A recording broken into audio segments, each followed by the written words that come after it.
Hey, how's it going? I've been grinding mission 136 and I finally got my 3-star completion.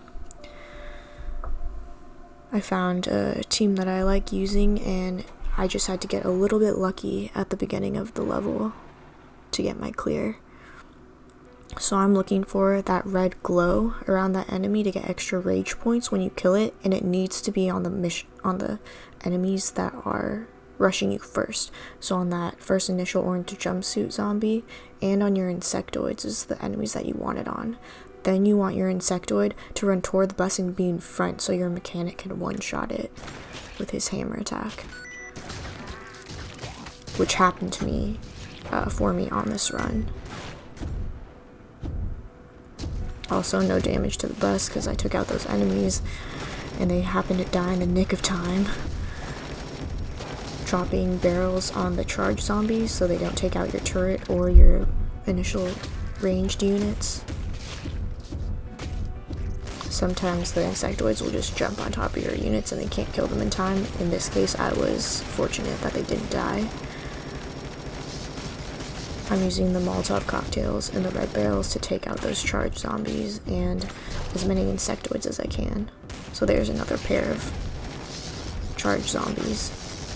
Luckily they went down. Here are the insectoids. They're trying to kill my units. They get so low, but they still live.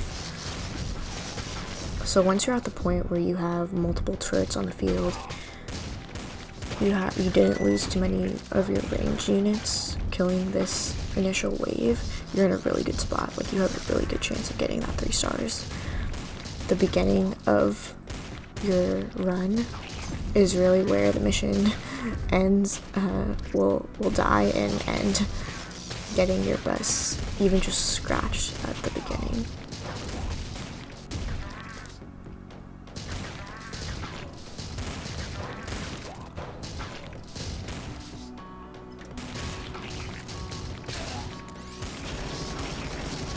So I chose Pepper for this run because of her special ability, which is to, on her initial summons, she'll buff any of your units, all of your units that are already on the field.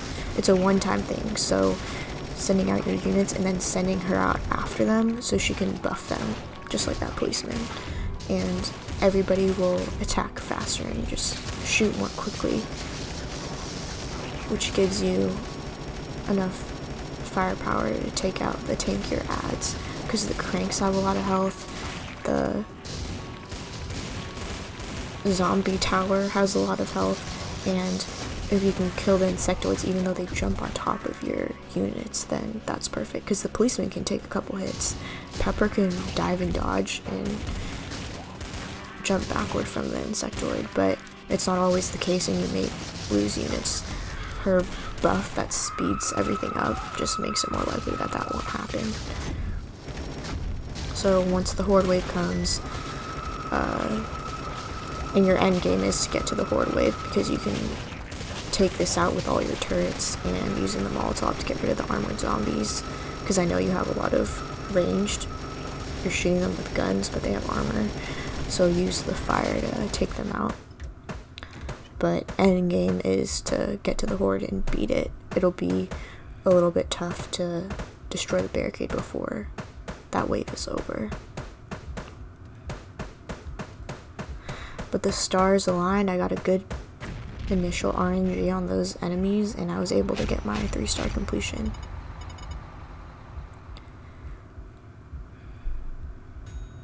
So next I will show you my team comp.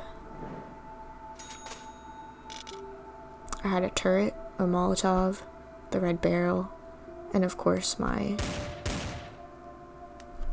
level 13 maxed out all 3 plus upgrade units. If you're going into that level, mission 136, without them fully powered up, it's going to be rough. You're going to have a lot of good luck, and I won't say it's impossible, but it will be very, very difficult. So good luck on your runs. I hope you guys can get the 3 stars, and thanks for watching.